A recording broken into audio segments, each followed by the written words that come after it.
Wa motu nei le vasa le su nga ula na le papa o musa fo i le fonga at sangalala ai ta lo le vaile ata ata o le tamo Samoa na ngalo o le viinga mo le whaafitai i le tua ua malei fo mai Samoa le atunu pele ele nei tau fau le alofa malo na ngalei tatu te vi ai pea e o folofa fatal fatu lau po kala me o le talofa Samoa ia te o Samoa le atunu pele o fe lava le tafo le kilope o lo e mafuta mai ai fatal fatu ele nei tau o le vo ua te elangi fa polo mo fa sangi o mon story new tato vata puia ma le tu soifua ia e pe ona ia tato fai lotu nei tau e le sunga le dia o le sunga finta sali mai le EFKS mo tia tele ia le pata e fai mo tato sui e si le vinga ma le fa tai o le fa mnu o le fa ni tang e le tato to po inga le nei tau fa tai mo tato longa o pesenga pe ona langina e le fai pese i fa pe foi mo upu na vala wina le kalesia e fa la le fina ngalo le tua sa ili ya te ia me manuai ya tato lavo o tangata whainga luenga na vala wina ina ia tato whaia le fina ngalo le tua ia masa ili me tato te manuai me le morele ngang whafte tele le tato whailotu le neta au le sunga le hao afsasoni sunga whainta ia mo le upo i tō mtawina pe whaamaru si e fu i tato ma tato iai i whea umatu te whianga iai ia o taro lava i mo le au tele la e sunga le afsasoni mo le wharatua ia wa unanga ia mo tofu matu te wa tofi ai au naila na ekalesia ia whatalo fafo i le tapo inga le sunga le whawhengai ia mo le wharatua ia mo le ekalesia i mtu tele ia whatalo fatu mai lawa i maunga tele se i o i maunga iti mai lau whainga ruenga tofia le tua so se whata whai taulanga sa mo nei mātanu e mau o le whainga malo i lawa lau malo le malo o le palemia ma le kāpeneta o le whonga whitalai ia ma le palemeni o Samoa ia whatalofa fo i le tua le whaamsinonga lau whionga le whaamsinsili ia pele vanga le whaamsinonga ia o company tele company laiti company tu mooti o business tu mooti fai o lo e o lato owner tato watnu ia fa talo fatu tato por kalame e ni tao fa talo foi nei fa na waonga ia fa pe foi ia pule aonga fa ia aonga ia lo fe ngai i lato ma tape neina pole fa nga solonga o su enga le fa nau i nei vai tau fa talo fatu tato por kalame na te manato la atu ile sunga atikai ia mo se tato fa fianga ia matai tato taia ia to te mai en fa o lo tato programa ia foi ni ngalo ia to lo mafuta mai lunga penga te failangi ia na fo wa tala tato penga te failangi ia ini lo foi e moli mai ia ona tu mai le lunga ia o to lo inatu ia tato fa fianga tikai a matai tato taia ia to te mai fa o lo tato programa o le talo fa Samoa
Ya, to e se fulu minuto na tale le tu la fitu. Ya, ona fa fe fenga pe na yele. O pese tau nga mano nono. Ya, fa pe foi le pese me Missionary Samoa. E fa ka sa I pangpang. Ya, o ai fa fe fenga ya wa lo fu ta to o le vai tau le ta pe pinanga. Ile anga e tu de Christmas. Yo fa fe fenga ina ia mai pe le longona. Ya, o le Christmas ia tato. Ya, pe on ta pe na ia o fa pese. Tas Mune nga fa tele. E fa talofa na yo tatu ta mama tina matua. Ne yo tatu mutu tausi ia ele nga te tono ainga I nu malal fanga ia fa pe na mutu tausi to no fanga pe na I mapu fanga lele ia ine upolu ia fa pe foi no fanga le longo polotu I le mutele sla fa talofa tu na ta mama tina matua malo se fua ia malole langie mama Ya, fatalo foi langolango tato por kalami. Pe na yel mtanga luenga soi fu mala loina. E va pele anko chan, langolango yelo tato por kalami Talofa Samoa. E va pe ia tanga luenga umo la volo fe ngai male. Foi o tute, lusu fato I tula, tau tuino le tato watunu. Ya pele na yel langolango le tato por kalami soi fu mala loina. Ya lim tai fu mai. Ia o le mtanga luenga leo leo, o le mtanga luenga fui mu, mtanga luenga le vai, le tise, ia o le New York, o le wa aitau, ia so se au nanga lava lusu fai tula e tau tua ilu tato watanu, ia fatalo foi ia sa fia ngai ma ngaluenga le pon po e pena ia skurati, ia pia foi ma leo leo po, ia fatalo fatu le ni taiau, a pena wanga I le ainga, ia fatalo fatu tato por kalame ai fai se mara longa e wa fu toe te mai le te mi toe fa tau nai fai wa mtute ia olo o fianga yai ia pe ona fatalo fatu ne vai tau lo fianga ia na io tato fa nau ia mara to suenga fai fu ni to sanga ia fatalo fatu tato por kalame ia ai man tu lava fai le lava se ti al fa nau ia una ngai me idea ia awala tu suenga ia ma tu hoi o tu whanau a umalo suenga ia anga ilo fo I ainga wale mio solo fo taulanga wale mena le tupo ile ves ia mo ese fo mea anga ia pe a umio na ta fao ile taulanga ia mana I hoi le umalo suenga o sul pasi ia anga ile ainga ia ale anga I tu fo si mea onga ia fai se fe awanga ia fatalo fat fo ile I sio tinarea ia mo ese mo tavita lo mafto mai o kilani sila ia ma lo so fo tina fatalo fatu ta po klami fatalo fat fo ile sunga fai ngai ia se se tolva ia va per fatto ia litara ia ma se mato ekalesia le vakasai bloka spei ia o kilani sila ia fatalo fatu ile ekalesia ia tulang fa lupe ia mai lavele sunga le toina pensione marolo ya irtantan yelu ma fatua ya lo nise ya sunga ya ofso sani fionga ta kono ya ma le paio le kale se tu langa fa pena tal fatu tatu po kalame ile nei tao ta fa ya to na ma fatumai lunga o penga fai langi lo mo me foi to lo fanga stemi on to lo fa tal fatu ya po la lavale tu lo fenga mo e tama whanau se tātou atunu, o lo I atunu e mau, inga luenga whawai taimi, o nisi lo o whiwa I meri fo ia whatalo whatu tātou po krampe a whai o mau mai, ia, manuia fo I whenga iei fo I nā fo I tiute ma whiau o tō whenga iei, ia a wālawa le sa iringa manuia, ia wane I o tātou ainga, ia whape fo I nu, ia mare kalesia whatalo whatu lau po krampe, whatalo whai a wā, sunga kapteni ma wa ia o tatou wa ia filmlanga I le va polu msavai e va pe foi langa I le mutu le sai fatal fatu tatou po klaim malo nga lue I le nga luenga tatou lava le o singa luenga I faingo fie ia e malo fatal fatu tatou po klaim ni ta fatal fo foi pasase e longa na to titi tau mai le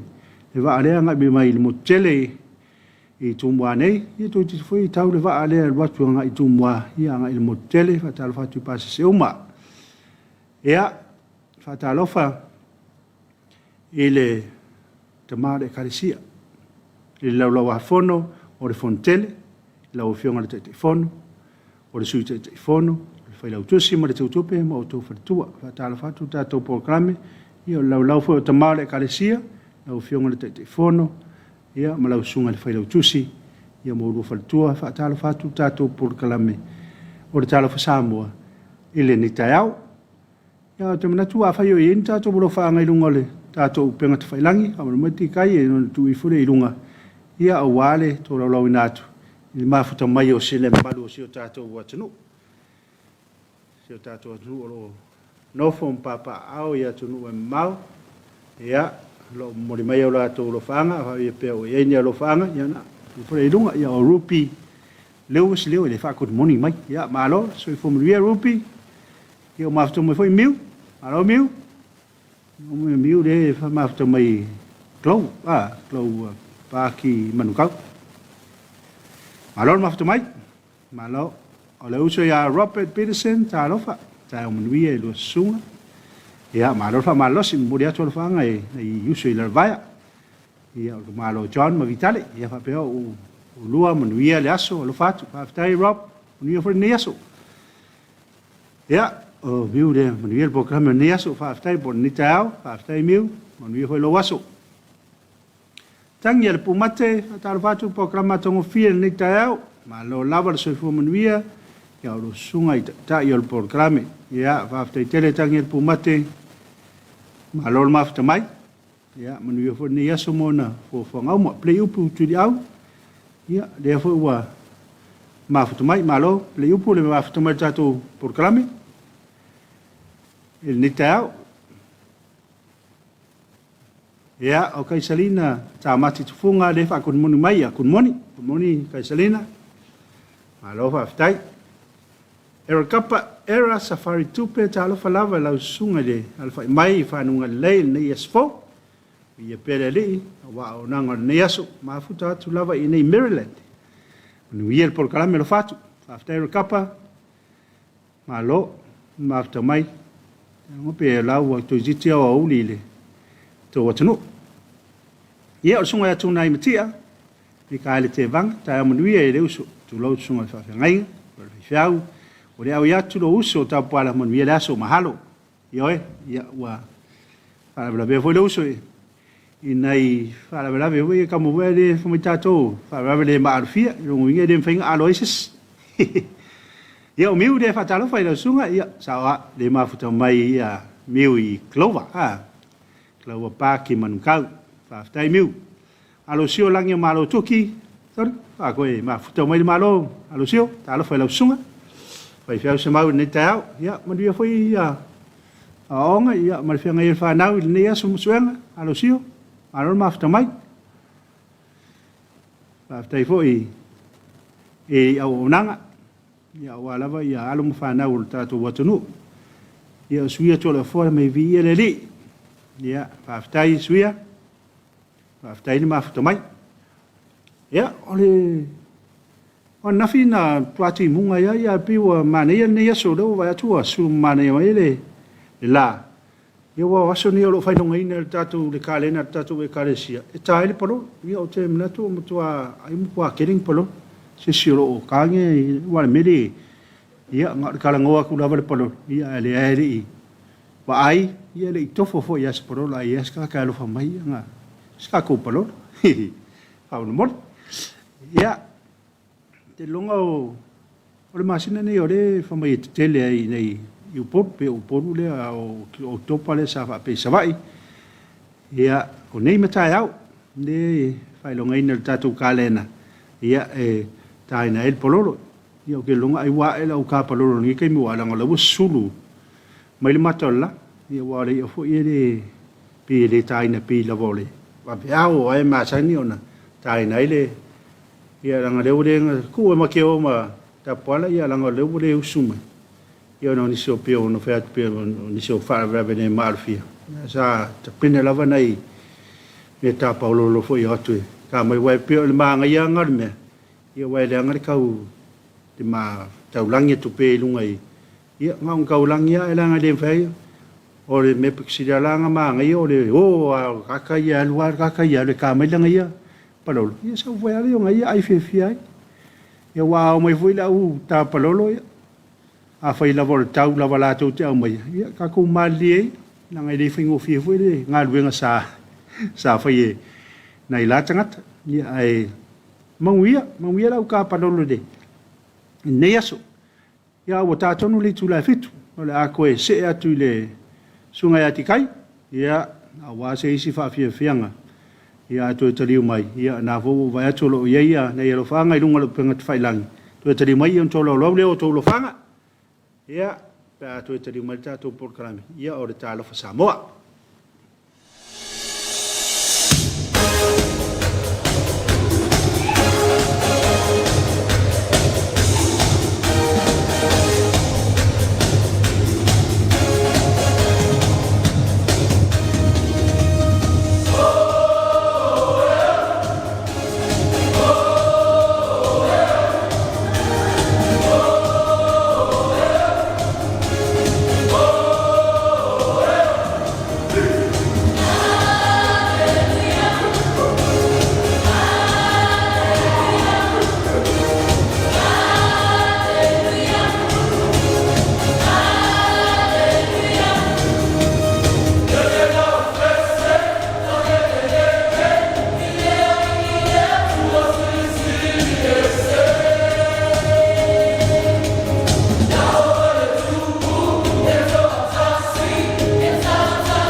Ya, wa iwa minuto te le tu la fitu.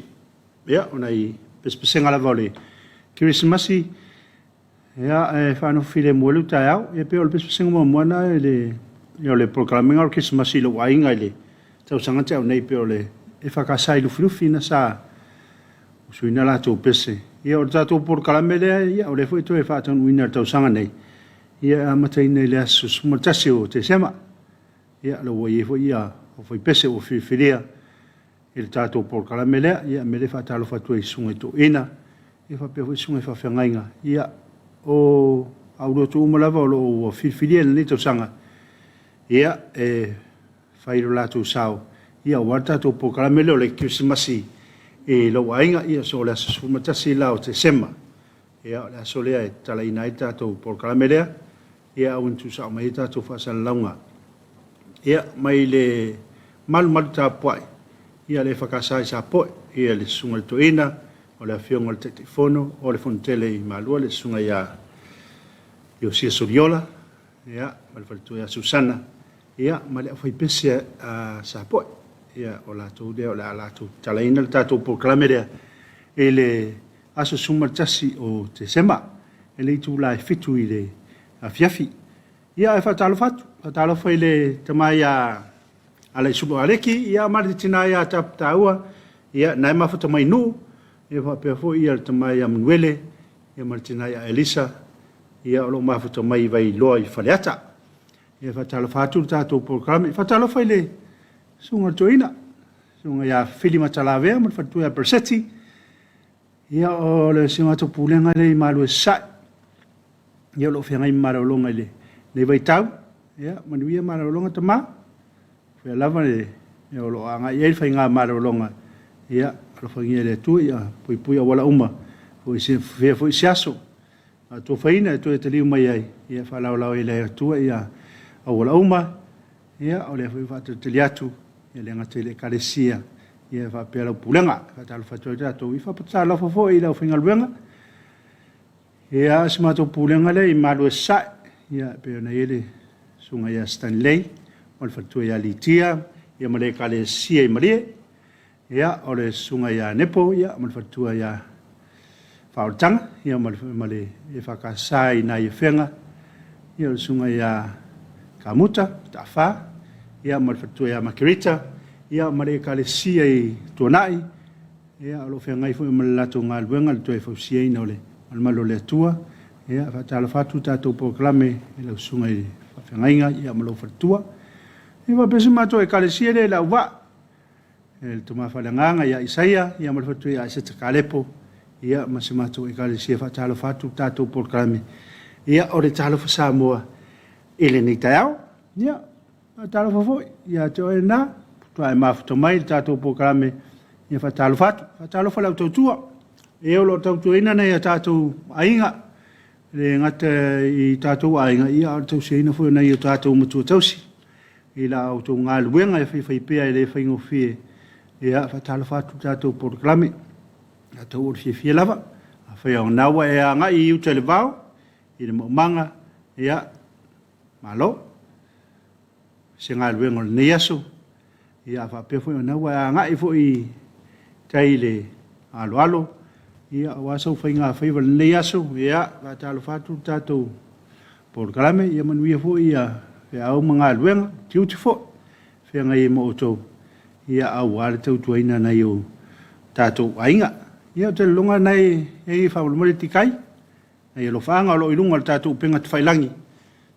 ia nei tatou paanga mafuta mai ia se I to lo inatu fa mo mole lo fanga nei tatou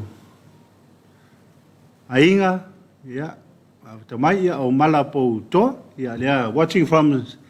San Jose, I California, I America, man via laso, God bless, whaaftai mala, ma lor ma aftamai. O Fritz sia, ala I sa, tau filoa, Nelford, whaatalo whatu I lau sunga, whaiwhiau, ma lor lava daun sa I lo whatu, God bless, whaaftai tele, kapa, ia, mai mau pe anga, ka ngei se manu e la whatu, ia, sa o le kapa. Ia o le tano mai kapa le tatou palolo. Ia o sunga atu nai matia alu to mafta mai mo ato lo fanga si o to lua ya ruta Mikaele te vang se mafana usi na monga ma se ai lo fanga mtanga ruenga pele le lotu mtanga ruenga leo mafali pui mahalo pa tai to nai matua fai hosi leva ngai alu sole e ku le e malo anu mafta mai ya sa no fe liepa Talofa manuia le por kalame lo fanga from Queensland Australia maro mafta mai early morning ya Australia le mafta mai sa no fe malo fe ngai fe menenga ruenga ya malo to brown Talofa se fu manuia lo por kalame ni tafo the ele to just be safe, God bless from work Wellington out there malo nga lui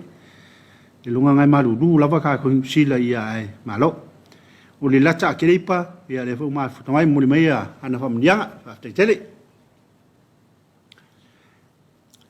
ia o lata lava le ai so fu mnuia le sunga ia lange ma lata moro tui malo lava nga lui mo le tua mala nga lui ia fa tai moro on via ne so polasiu ia ka mau pole yo number 1 ia fa tai po malo vole ma fto mai tato por kalame wa keli o lo fa ngara ka le po ra fa tai fa ma venga sa fa fo ndau bo ma fto mai lino yone ta mo via lo sunga ia malo foi le usu lino tasi and Mary Talofa lo sunga le fa fiau mo via lo was uso lo ftelato ia from Sydney Australia malo fa tai tasi malo so fo mo nia fa foi e te male ainga Perry afaese good morning Perry monuia lo waso fa tai ia te no ngol paudio nei tato lo fanga ia lo mul mai de tu atule lo fanga le sa mo di mani mede le fo San Jose ia spe lang or kamale o le JO ka un fa pe San Jose man tu ai de ko inga ngala ku nge la ku nga i America i lo ngoso li fo le usul toina il me vale le pikir koi ya o ala ile le highway wa le highway ka wa America ki lo ko ingale i ngo fa ngai lunga ya ba ya ku koi na ku mai la le ngo nga le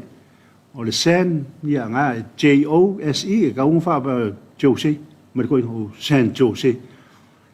ya fa ko ngo so le o San Jose fa ko sa San Jose ri o le Jane me lai ia fa ko inga le longo sole le ngo foi America ni lango ma ko ingi le fa le o le Jane e ka o le Jose mai okay ia la go going o le sia so saudo le wo pa langier ko le usul to ina le ngo foi America me kala ngo ala ia la ko ipki kala ngo ale ia fe sidi le palangi de ile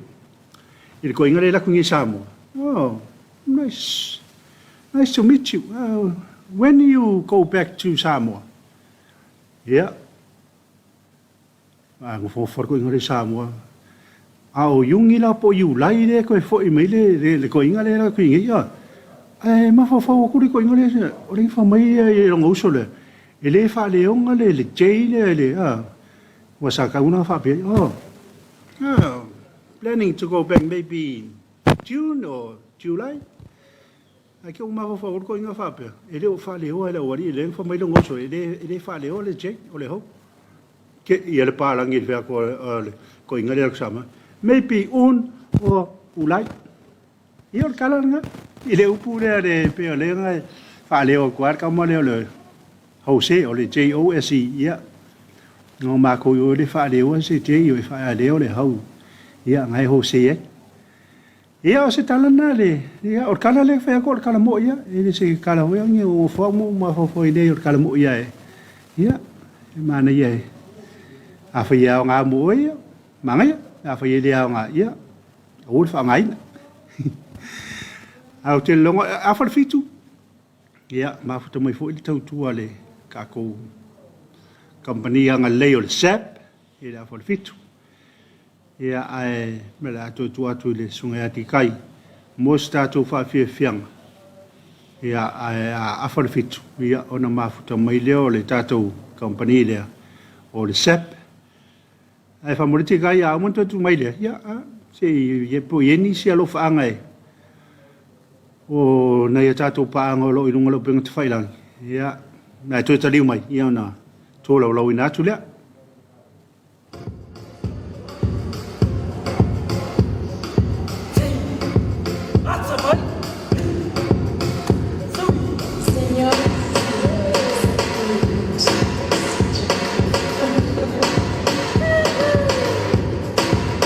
Give me something I need. You give me something I need.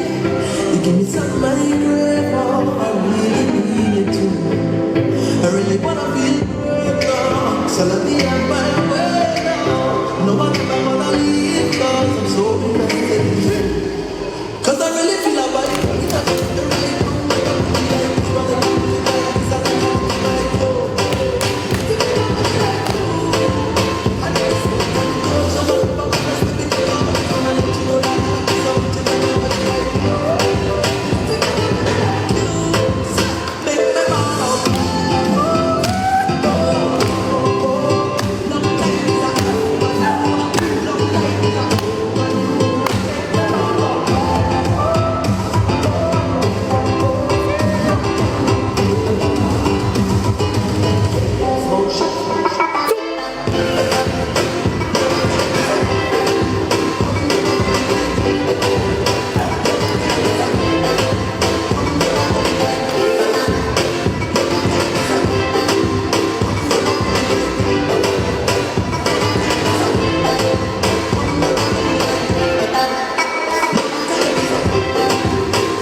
Totally mo tātou programa Talofa Samoa. Ja. O whawhiwhenga lawa wale. Tātou wanga i atu le Christmas. Ia man newa i tau. Ina ia pele nganga o le Krismasi ia o whātatari ai ma e anga i fui o le whainga malanga a le si o tātou watanu i le Krismasi fui o le nei tausanga. Ia te longa nei e nei alu whaanga nei lunga o le tātou penga te whailangi whaona mole te kai e tui fui lunga si tūra lau i nātu ia o tātou tāria ia le au nanga le sep ia se te imun tau nu mai le ia i lātou whātatanoanga ni tau ia peo na iele ia o le vanga leo wa umonto lau lauina na iele sunga a peria whaesena whakunu muni mai i whapehu leo se atas ia peo ngai iele kakangau dia tawala i pāti leo o vai te talofa lau sunga ni tau fau o lo mafutatu i salango i leo wa so ia le ma ke piko ngu whakasimarkaka leo tawala i ari furi se fia fili ka eva ia o solo malanga o ma se fu manuia lau sunga le whaifiau malo ma whaafitai ia tele mo le tautua ma le porokala matango fia manu te leina o whaiva ka o ples whaafitai solo ma lor mafuta mai manuia fu ni asui fia umatu te ma fia ngaiai komiti ma te ia lona ia au mua ia lea foi e po mai ona au ia fai loi foi ia le ngang fia le mafuta mai le tātou porokala me el ni tau nisi o loo whamana tuina o lātou aso whanau i le aso, ia whamanui atu tātou porkalame, ia maso se aso whamana tu lava. O le talanga maa, whamana tuina o le aso nlo mafuta ma le lomatua, tausanga, ia whamanui al porkalame, ia o nisi fui o loo mawai, ia o pongisa, ia o nor malanga le mariu ma le oti, ia le ngang whamawhanawhana o le atua, ia te oto. Ia o te manatu. La ato e tuatu le sungai ati kai, ia, pai si tātou malalonga pū, e tātari ai le tautua le tātou company o le SAP, i le aforfitu, ia, na tu e taliu mai, ia o mafuta lea ma tātou company o le SAP, ia tu sa mana lātou whātātānuanga, i le ni tai au, ti kai, si tātou whawhiawhianga, whamanamona.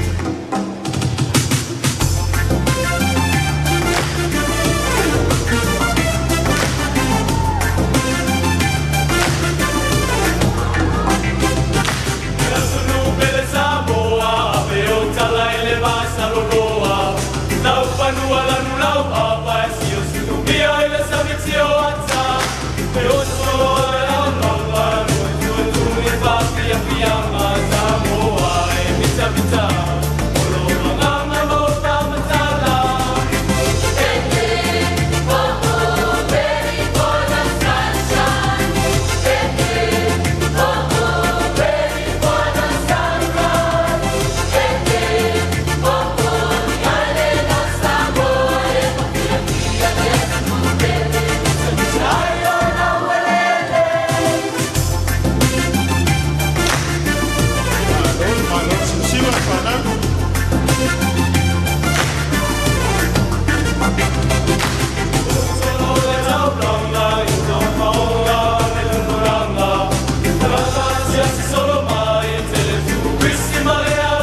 api mai tama o ia o le au le tanga o ia ko le ngana ia mai na o mo le ngana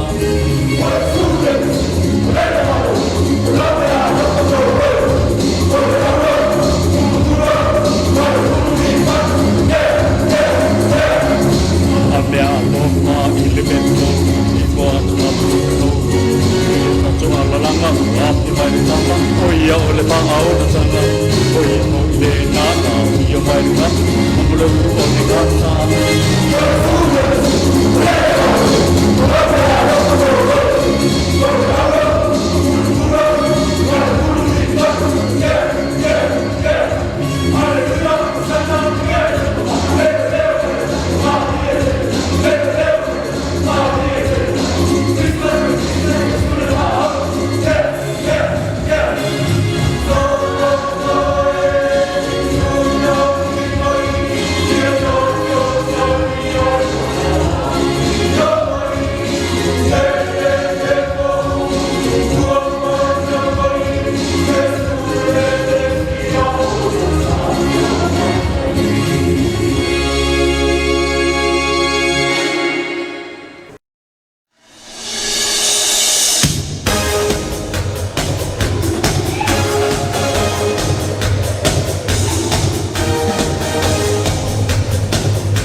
Ma foto per tato proclame le Talofa Samoa.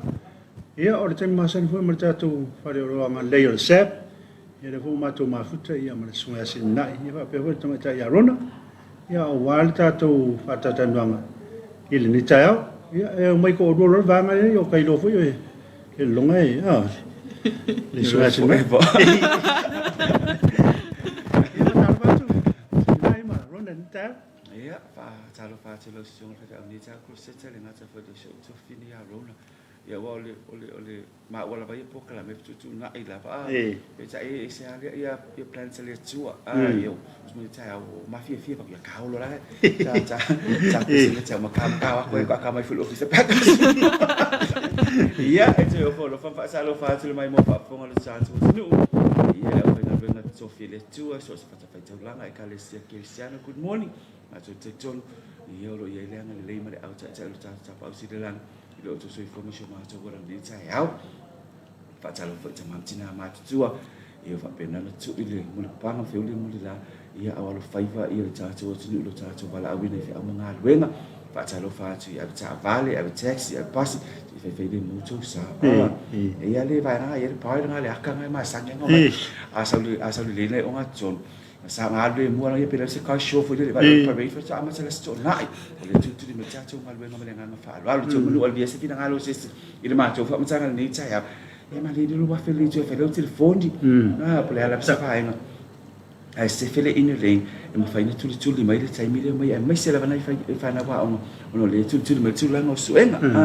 fa tsalo fa pa ang masani tsa so company ia so se vai no so sta fole atinu le ngata polo nei fa pe foi mano ma apoli ma ia ai mai se le mo tele sala fai fa talo fa ma tu la uma pe le sa me ka store sa superstore vai tele ia le ngata foi le o lo se ma vai basi fa pe ia la lo mo tele sala fai ku moli atu te tonu ia lo ia la vale anga le o le tu fa talo foi le songa le pule o fa nga mal pule nga ia al tatu wala asa ia ale EFKS TV2 Samoa fa pe foi so fini ya rona mo rona Talofa la fio ma malo. So mami sia lava oia nafi ya. A ver fa inga o. Ia fa malo atu fo I tatou sui matamata mai fo I lunga tatou live tu sao atu lunga tatou pinga whailangi nei tai au ia matamata mai pule tamai tai pule ia whenga toto ali to flau fitilang wailo na li ia au mua mano whaalo ia mama tina matamau no fo talo mama ua ia mama nino ia le ngata I leo papa ia ma te unga kuini o loo e matamata lava tatou pokalame tai au solua ma soluru tai tasi ia mawhaalongolongo mai po anima sasi masin mana ia le a whai atu lunga tatou ala tane ia ele whangaloina o toi tai au ma tatou pokalame ia me masani lava mau mai fo I whalau loa tu malu tatou atunu ia o loa fo I o loo whaapa uina ia ma vaenga fo I wo au nanga tatou company korseta ia mai o ta ua simina ia ka vale ngale ne o le ina lein so le ia o le meanga ia ale o fai skele fongi o kele ropo o le karkalanga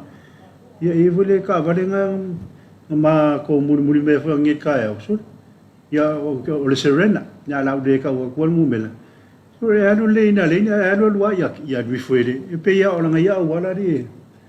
ia e fautua pele malu so tatou atanu ia pe ona vachimina ia e alo lemu ia nga le lenga le piko I kua e ku lenga nga ku fa nga so mai o le si va nga ko se tau sa no fa la pe sa no so fa o mo ko inga ar ka le le ku sa alo tu fo api har fa e ke ba ko la ki ar ka ka le lo ko ai ma ko le fa inga ka ko le me nga le parade mami ona le unga fa matala ona le ini se tu mai fa na wa on e ane ka fiu fa e pu mai pe la ko pa de esel va ver tia polo ki au ko fa fe kalo ka ya an ti lo me ki au me pipi mai al te me ko fa pe ang makala fa ma mo mai fa but it's okay o le winga fa mtalanga le tia se fa mo mole se tu na ma o to le til o le tele fa ma so le tato tu no til le mai mau se so I fu pe a fa le wa seta o le fa pe ala vea nei lau ta vale fai nei te le le taimi le process e adwai e fa kali pe insure na e fa tali po o sa o ngal ka vale por ka vale lo tama ki skali mai ya le por fa tsalang por ka vale show te ngale ta wa ale la e sa wa fa e lo show off no la tsel ma tele fo ngas al ma to fo tsuanga mali sunga fa fi amarona ia fa de mulo waso fa me fia happy positive day ang ma ke passa ti ma lo sister ia me ma ia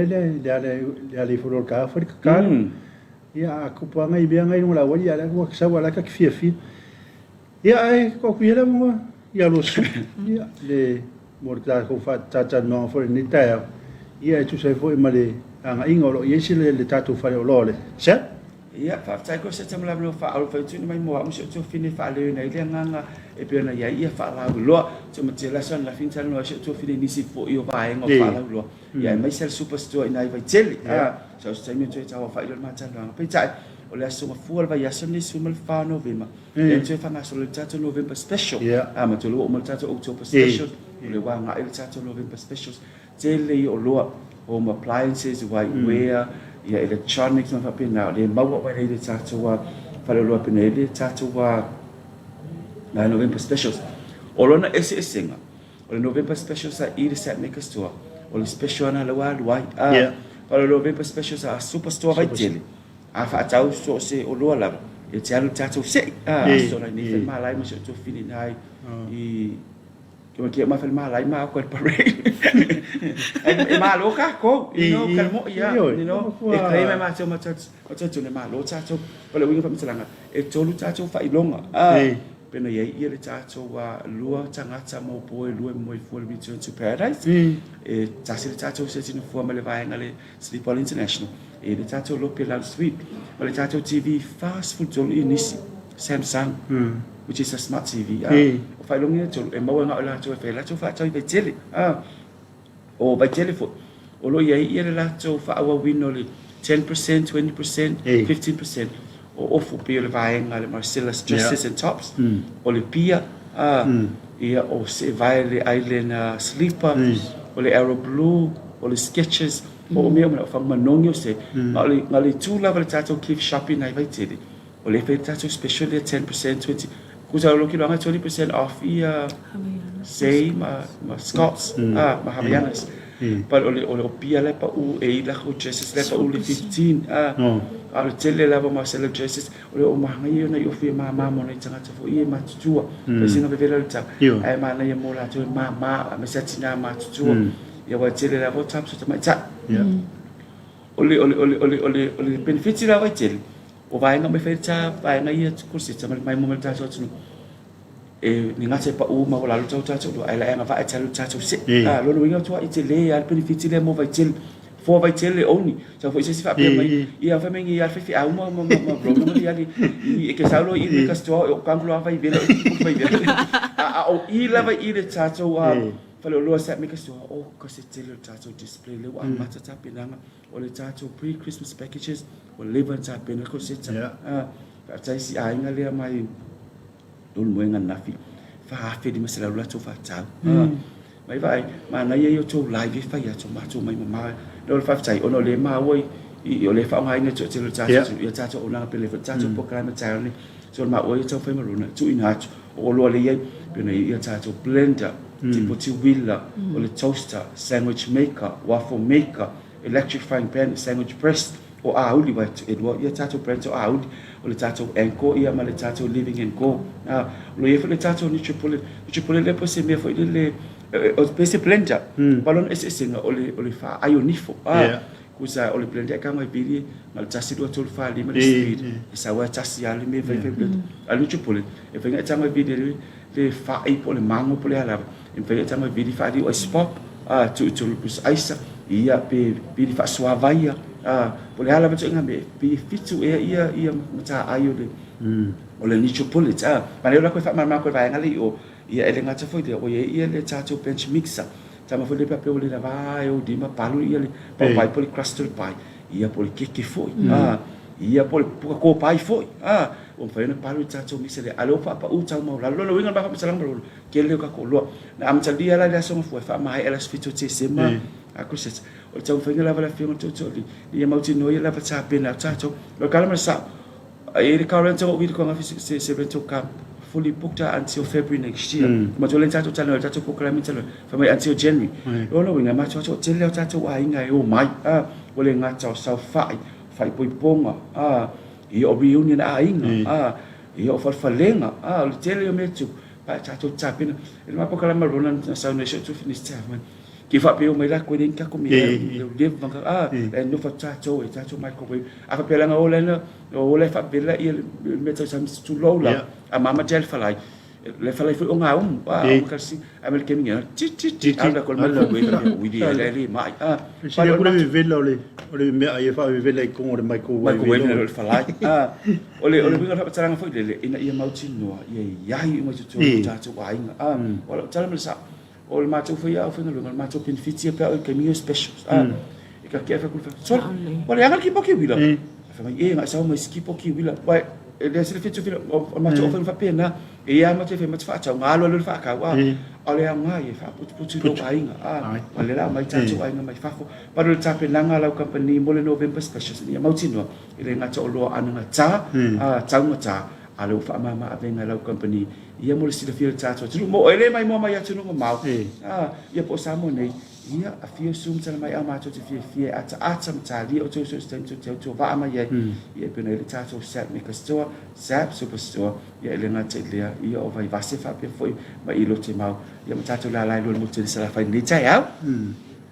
ia ron i so va popole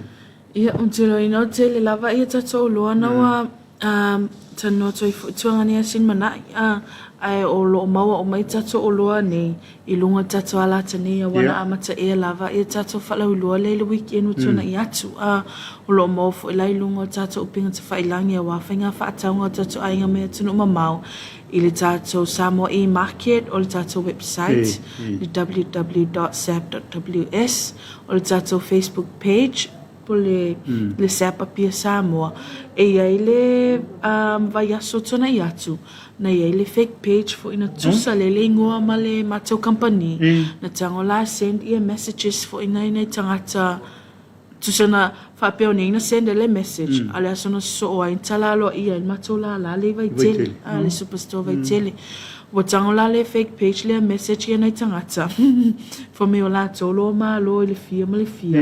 e o to uplift mai ola la o spams ma mena please make sure ole page sa ole onol tato page le official page tato company lo ia termine o profile picture ma cover photo ai I le tato se ipion tano to ai tuanga ne sin manai le fai tato la superstore vai tele se longa la te va ai to la no yellow I le profile picture to la no yellow ma le tato cover photo I ol tato page sa lava na mai te va ai fo I lava details na I lalo because the description of tato page na tu ina uma to I lava I le link o le tato website I ma numero telefoni foi I le ngate le famtala ina le time fina amata me tato company tono Samoa le tato fake page lea o le tato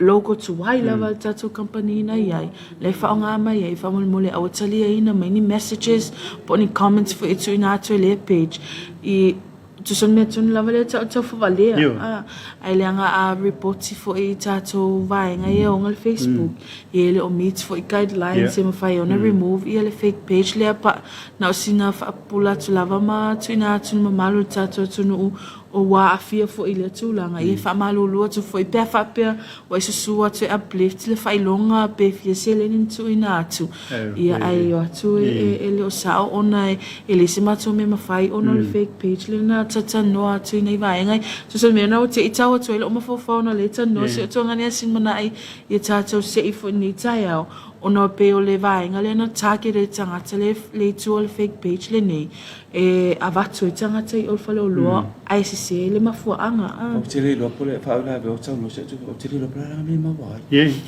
tata me fo o se tau ni manu de sfira ngalo se ala mātou e tala sa e te fiwe whai e o la mātou company le sa ona le mauti noa o le ala ve whai mātou o langa mea nai pe o tau no se o tuafini te ato e asa tu vai maru I po e ngale tātou te nuu pe a whapea wai o te re rofa o le whako ke I o sau no se tua whine le vai e watu la whawai maru I po e ngai whina ngalo o ai la wao whaia ia le mea ia whamanuia le atua ia te oi o le mātou te talo ia wani I tui whaia o le mea tonu le whaaleanga le image maroon le reputation o si mātou company o le whautuanga le mo le tātou turu ma nai ia pelo mata mai dungo tātou wala ata pe no I tātou wala asa e se tonu le atunu ia whaatau fie me le tātou I whakasa TV ia po tātou lai awa na tau ti loa lava so it's time lava whai malai marona e tu sa atu lava meo lo tupu ma meo le atu tupu a tātou company so awa tau te whaonga ina ia le pola mo tu tua e mai mo for tātou te maroni for tātou tai au e pe on sa lotu fina na ia watu ai malu po engol tātou tunu pe a whapea foi wa whai le tanga tai dunga o sona fia I loa po le ala val intention whai ia mātou te tala ia ia danga le tō whamanu ia tia o ni tu tupu wai le imsanga me mo elo mo isan tupi kama pena mai mau fuanga teide whai ia langa promo e na ia lava ia e pio vaenga na ko se tō mātou sa le whai wana mo le amai mta upu le ia o lava whamalulu le atunu ui te vaenga le ia pa ni pio nsau no manino lava sa tupi neta I le o mātou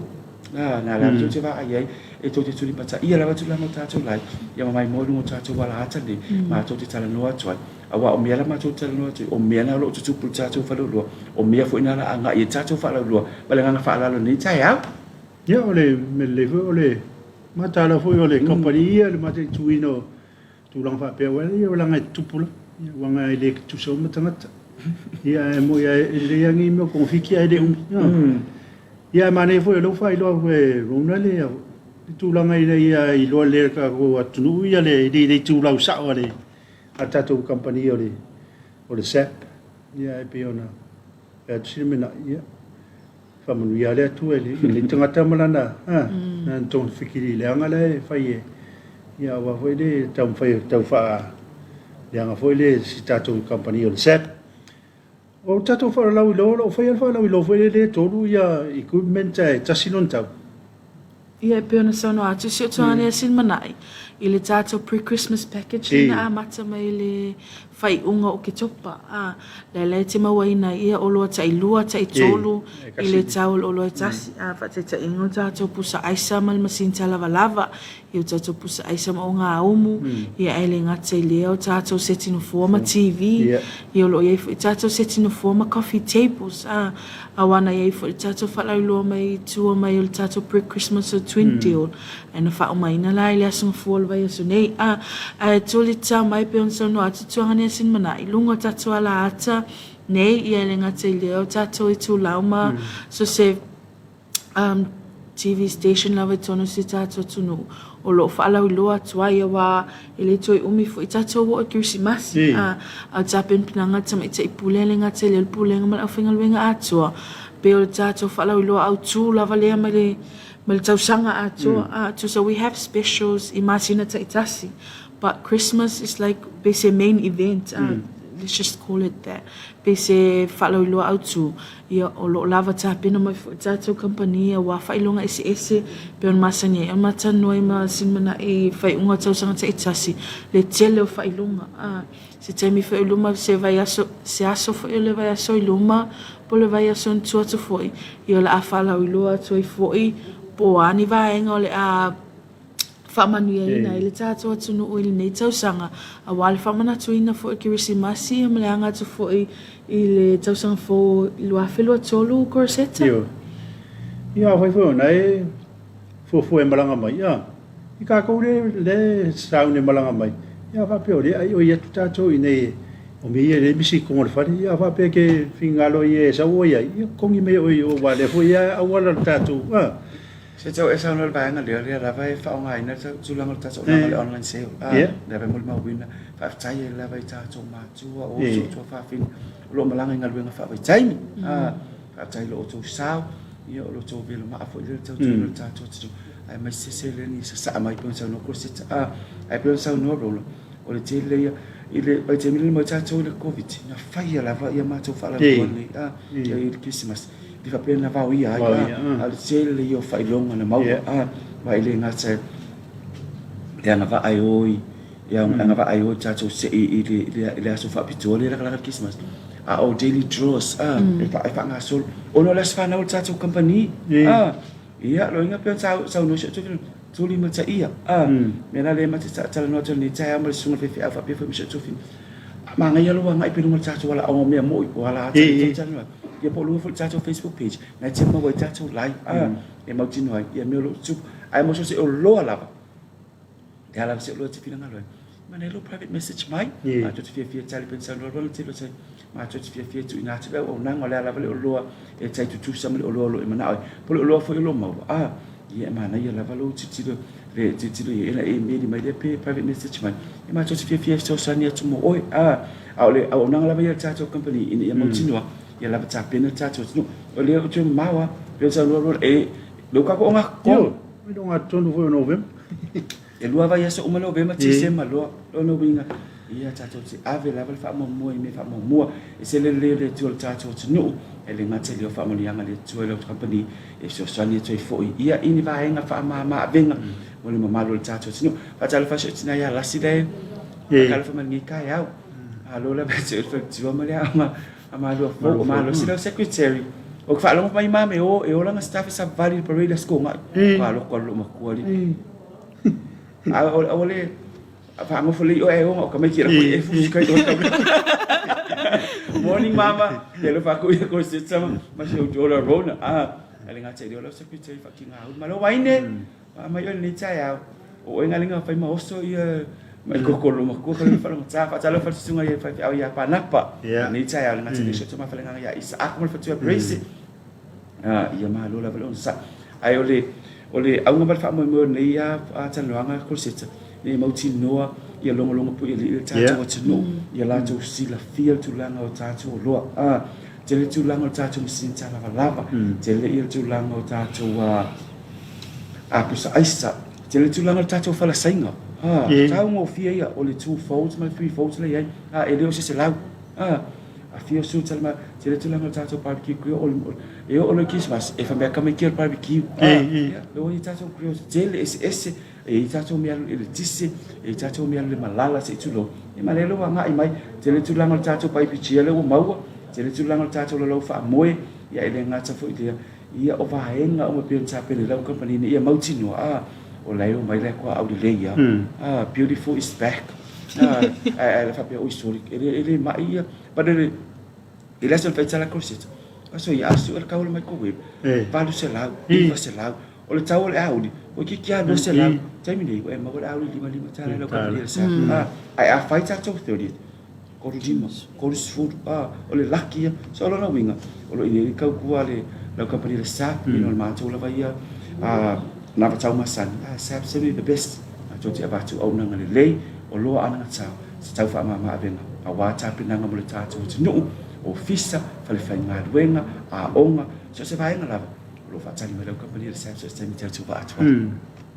a o tai ta Talofa tu le sunga ya kle ni mo tu ya seta le o sunga kle o le fa venga tau la ngi ka le EFKS sa vai tai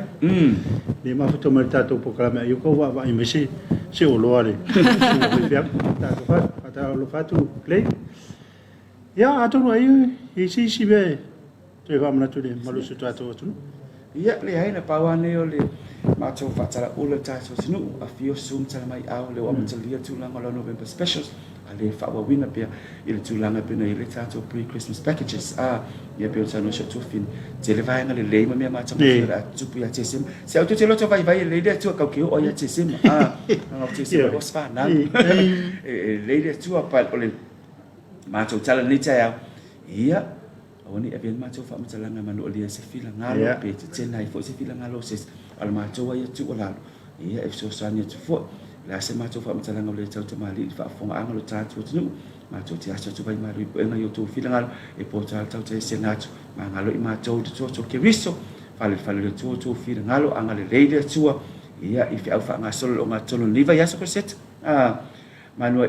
ia lau tapo inga Samoa koto Samoa ia alka ko pareda ia fai fo na ia o nei fa mole e ma ngai ka ko pareda ta fa tasi ia o tai fo io sa ia va ka ke e ko so e fo o to ia ai manu ia tele lo tapo inga Samoa manu ia fai mo tiu tele ta to lo tele manu ia su enga fa na ile nei tai ia ngale le to ia te o to fo ile poto mala ta mai ia wa ia tu langa pe na ta wina o to ia ile nei foi tau sanga fa manuia le tua le sunga le pule ngam la fainga luenga le tatu EFKS TV fa manuia foi le tua ia le pule ngam la fainga luenga la company sap le fiona to li pule ngam la fainga luenga ona lala uma ia ile ngal le tua fa manuia le tua ia ipa ana masani uma la smato company le foi fanga lo to wa lo to lam lang ia o mfai no mawon ia no fa au ma to tsa no to sunga fa fi au so to fini ya ro le ni tsa tatu to fi lo ile ba fo wani si mere re la mama ma wala tukul vas ai manuia tele la single ni tsa God bless fasai for ya na waftai ya mo vole nga waftai tele le suma ya silmnai fa pe rona ya o foringa yo tatu fa lo sa ya o lo la o mai long pu ye per tatu watnu ya nga ingolo ye si tatu fa lo ya ma fa mo vona tatu program Talofa Samoa ya mo le nga waftai tele ilang langol programe pena ia ngo Johnny pe mtanga luenga soifo malo loina mori lang ina nei programe ia to mo se si ta fa bo ponga male ta to fa lo ile vai asfo ia so lava ia ole aso lu ia male aso lu ia ne aso ia manu ia tele fa amutiute ia fe nga ia mo ta to watunu to fa soifo